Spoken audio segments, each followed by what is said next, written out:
The universe, I'm sure, was in chaos. And Adonai said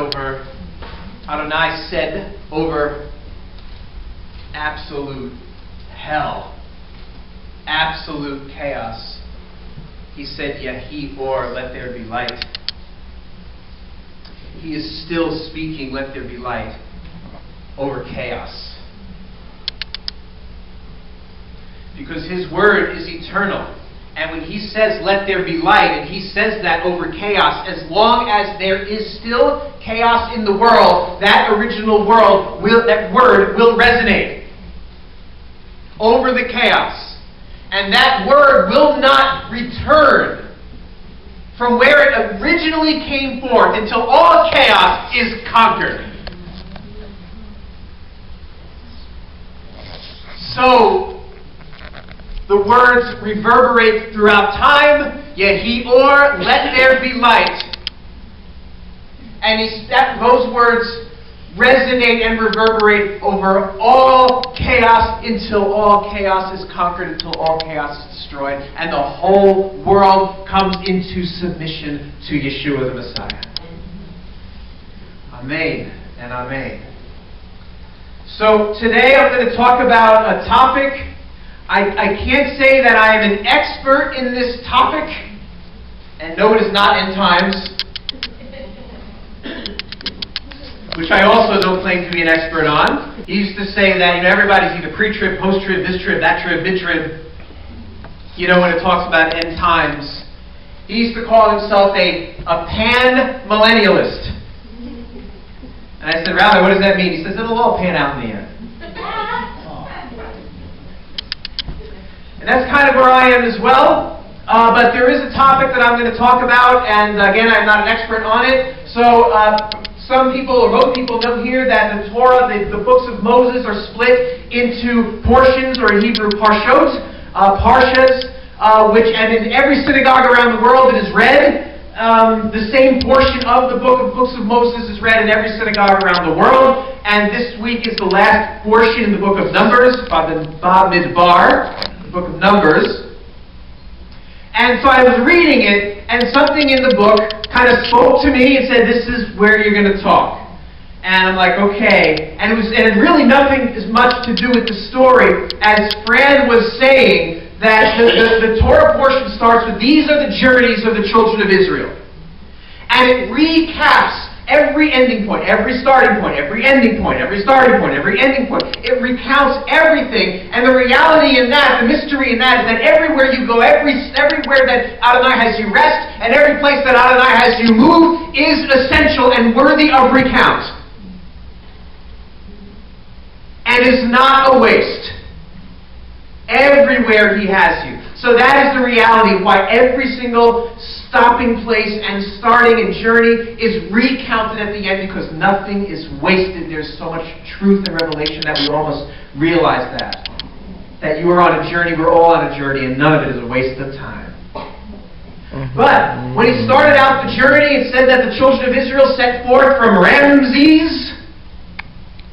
And it spoke a little bit about the plagues and how God took Israel out from Egypt by a mighty hand and by great signs and wonders, and he pretty much pummeled Egypt.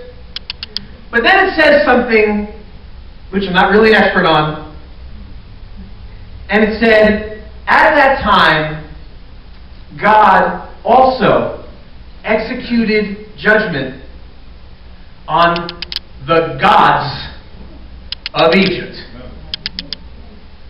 And that's even something that was mentioned in the beginning in Exodus 12. It says that there is judgment against the gods of Egypt during this time, and you can't really see that so much if you're experiencing the tribulation, unless you really have eyes to see and really have ears to hear what is happening in the spiritual realm.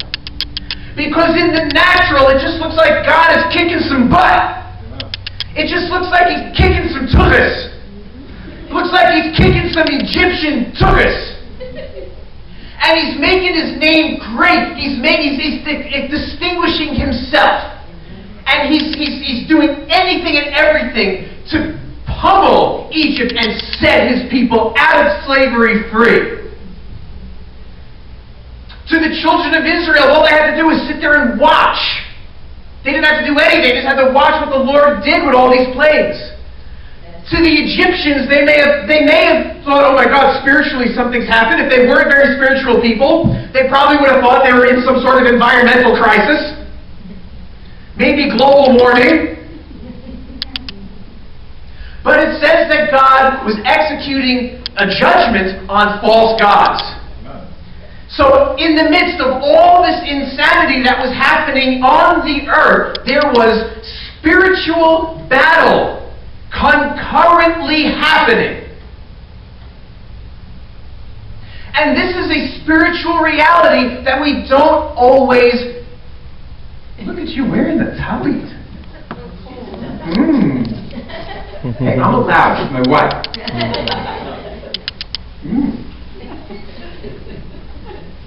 Look at you in that talit over there. Hey, look at you in that talit over there. You look so cute in that talit, with the colors and everything. Hey, look at you in that talit over there. All right, I'll come back. In Yeshua's name, Yivarech Adonai Amen. Let's go home. Okay.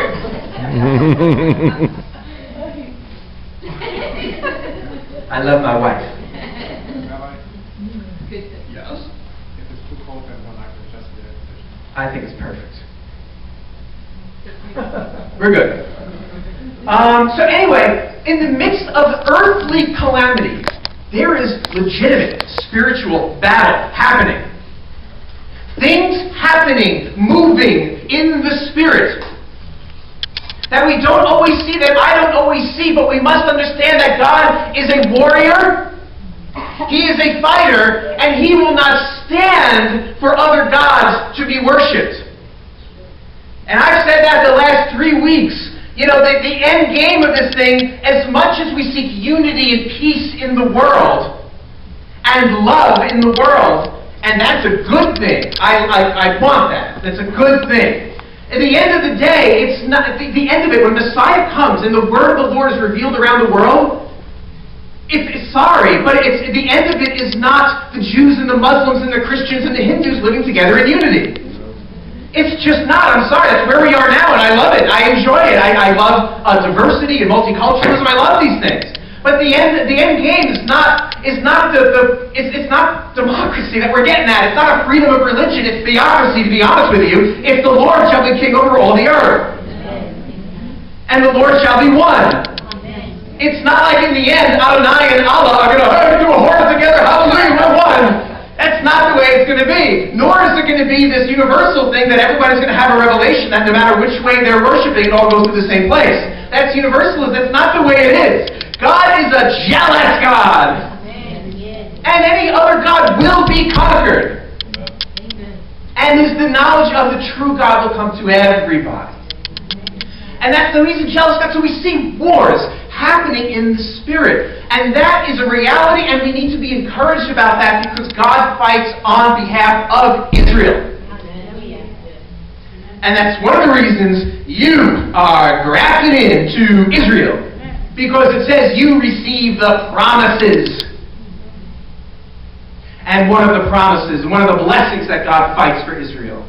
So He has to make this spiritual reality of Israel go all around the world, and He does that through people accepting Yeshua, the Messiah, and then they are grafted into Israel. They get all the blessings of Israel, including the spiritual warfare that's happening in the heavenlies on your behalf. We see the story in the book of one of the kings, 2 Kings, I believe, of Elisha. And I believe in English it's normally pronounced Elisha, the guy that came after Elijah. But in Hebrew it's Elisha. And if you want to do a little study on Elisha, he speaks a lot. He's a foreshadow of Mashiach, Messiah himself, because we know that Messiah is preceded by Elijah. And we even see that with John the Baptist, who came in the spirit of Elijah. And even in Judaism, in Passover, they know, well, that's why they sing Eliyahu Hanavi. It's a call for Elijah to come, because they know when Elijah comes, that Messiah is right around the corner. So in the natural, so in the pure sense of this verse, you can take a look at Elijah and who came after him, and you can see foreshadows of Yeshua. Do you understand that? So you can study Elisha and get an understanding about he resurrected the dead and healed the sick and things like that. So now this incredible story. And Father, may we have eyes to see what you are doing in the heavenlies, in the Spirit. Because we don't always see it. Because we're just human. But there was this amazing story that Aram, the kingdom of Aram, was coming against Israel. And the king of Aram would strategize on where am I going to attack Israel. And he would say, I'm going to attack over here, like where the blue flag is. And I'm going to sneak attack them from there. But then all of a sudden, Elisha, the prophet, would go, oh, King Aram is going to go from over Aram, is going to go over there. So he would go to the king of Israel and say, the king of Aram and his army is going to come over where the blue flag is. So get over there now and meet him there, so you can conquer him. So you can sneak attack him. So then Aram would come and Israel would be there. And then he would try to sneak attack this way and Israel would already be there. And he's like, how the heck is this happening? And his people, and he said, like, who here is a spy? Who's a tattletale over here? Hercules Mulligan. Who here is the spy? And then he said, and then the people said, no, you don't understand. They got this prophet over there named Elisha. Everything you strategize in your bedroom, he hears. So he said, well, that's it. I'm going to come after this guy, Elisha. He's my next target. So he brings his army, he brings his chariots, he brings his warriors, and he's going to go there marching towards where Elisha is in Dothan. And Elisha has a servant, just like Elisha was the servant of Eliyahu. He has a servant, and the servant is like shaking in his boots. And Elisha says, oh, Adonai, open up his eyes to see that there are more with us than with them. And he's like, what are you talking about? It's you and me here, man. And then the veil gets opened, and there are chariots of fire and of lightning and of smoke all around the place. Spiritual battle is available and is a reality when there's chaos in the natural. But know that Elisha, who is a foreshadow of Messiah, does an amazing thing. He says, Adonai, blind these people that are coming. They lose their sight. Now they're all blind. The whole army's blind. So Elisha goes to them and says, who are you looking for? Well, we're looking for this guy Elisha. The Englishman call him Elisha. Where is he? We can't see a thing. And Elisha goes, I'll lead you there. And he brings him right into Samaria where the king of Israel is again. And then he says, oh God, open up their eyes. And all of a sudden the Aram army, their eyes are open. They open their eyes and like, holy smoke, we're in Samaria. There's the king of Israel. How did this happen? So then the king goes, they're in my hands. Elisha, should I kill him? Should I take them all? They're all in my hands. Elisha says, are you kidding me? Here's the Yeshua foreshadow. Go prepare a meal for them. Go prepare a meal. Go prepare a feast. Go sit down with them and have a snack. A big feast. So they all ate together. Is that crazy? Like the two armies that are in conflict, they're sitting there having a meal together. And it says that the army of Aram went away after the meal, went away, and never bothered Israel again. Amen. Spiritual battle happening on behalf of his people. And it's happening on behalf of us. Because we are grafted in to Israel. Whether we are natural branches from the lineage or whether we're wild branches that are grafted into the same tree, the armies of God are fighting, are warring. And when we see craziness even in this country, there is spiritual activity going on. Adonai, open up our eyes to see what you are doing. above and beyond the insanity down here. In the beginning, God also said, let me separate the waters from above, the waters of above from